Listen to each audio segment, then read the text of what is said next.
रामपुर गांव में एक घर होता है। लोग बोलते हैं कि इस घर से डरावनी आवाजें आती है, तो कोई भी इस घर के आसपास से नहीं भटकता है।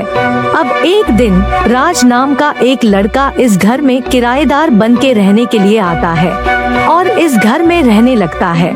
और कुछ दिन बीत जाते हैं, लेकिन इस घर से कोई भी आवाजें नहीं आती है। लेकिन एक रात राज सो रहा होता है और बहुत डरावनी आवाजें आने लगती है। राज की आंख खुल जाती है और राज बाहर वाले रूम में आता है और देखता है कि कोई भी नहीं है। और राज को लगता है कि ये मेरा कोई वहम होगा, और ये सोच के राज सोने के लिए चला जाता है। अब अगले दिन राज ऑफिस जाने के लिए निकलता है और रात हो जाती है और राज घर वापस आ रहा होता है।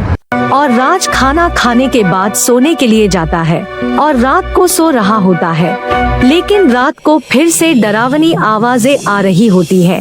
राज की आंख फिर से खुलती है और राज बाहर वाले कमरे में जाता है, लेकिन इस बार राज बहुत घबरा जाता है और देखता है कि एक सरकटी आत्मा घूम रही है और ये आत्मा देखने में बहुत डरावनी लग रही है। और कुछ देर बाद आत्मा गायब हो जाती है और राज भाग के बाहर आता है और सोचता है कि ये कौन थी, ये मेरा कहीं कोई वहम तो नहीं था, हो सकता है कि मेरा ये कोई वहम हो।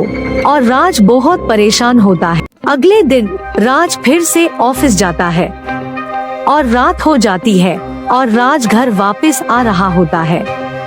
और रात को राज थोड़ा सा घबराया हुआ होता है और घबराते घबराते सोने चला जाता है। और फिर से रात को बहुत डरावनी आवाजें आ रही होती है और राज की आंख फिर से खुल जाती है और राज बाहर की ओर आता है और देखता है कि घर का सामान हवा में उड़ रहा है। कर ये सरकटी आत्मा फिर से आ जाती है और इस बार इसके 2 सर होते हैं। राज बहुत डर जाता है और भाग के अपने कमरे में आता है और ये सरकटी आत्मा बाहर की ओर चली जाती है और गांव में घूम रही होती है और देखती है कि एक आदमी जा रहा होता है और ये आत्मा इस सस आदमी को जाके मार देती है और गायब हो जाती है। अब अगले दिन राजू समेत गांव के कुछ लोग खड़े हुए होते हैं और सब बहुत अचंभित होते हैं कि ये कैसे हो गया। उसमें से कुछ लोग बोलते हैं कि ये उसी घर की आत्मा का काम होगा।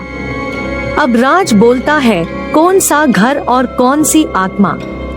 तो एक व्यक्ति बोलता है, वही घर जिस घर में तुम रहते हो। उस घर में सालों से एक आत्मा रहती है जिसने गांव के कई सारे लोगों को मौत के घाट उतारा है। राज एकदम डर जाता है और राज की बोलती बंद हो जाती है और शाम हो जाती है, लेकिन राज अपने घर नहीं जाता है। वो एक पार्क में बैठा हुआ होता है और रात तक बैठा ही रहता है। दूसरी तरफ ये सरकटी आत्मा पूरे घर में घूम रही होती है और गांव की तरफ फिर से जाती है और 3 लोगों को और मार देती है और ये सरकटी आत्मा अचानक से गायब हो जाती है। अब अगले दिन गांव वाले फिर से खड़े हुए होते हैं और देखते हैं कि उस आत्मा ने 3 लोगों को और मार दिया है। गांव वाले बहुत परेशान होते हैं और राज बोलता है कि इस आत्मा को खत्म करना होगा। सब बोलते हैं कि कैसे? राज बोलता है कि आज मैं इसी जगह पे खड़ा रहूंगा और वो आत्मा आएंगी मुझे मारने के लिए। तभी तुम सब आना और उस आत्मा के ऊपर हमला कर देना, इससे वो आत्मा हमेशा हमेशा के लिए चली जाएंगी। और सब लोग राज की बात मान जाते हैं और रात को राज उसी जगह पे खड़ा हुआ होता है और सरकटी आत्मा इसी जगह पे आती है और जैसे ही राज को मारने के लिए जाती है, वैसे गांव वाले इसके ऊपर हमला कर देते हैं और जला देते हैं। और इस सरकटी आत्मा के पास से एक अजीब सी शक्ति निकलती है और ये आत्मा हमेशा हमेशा के लिए इस गांव को छोड़ के चली जाती है और गांव वालों को राज की वजह से इस आत्मा से हमेशा हमेशा के लिए छुटकारा मिल जाता है।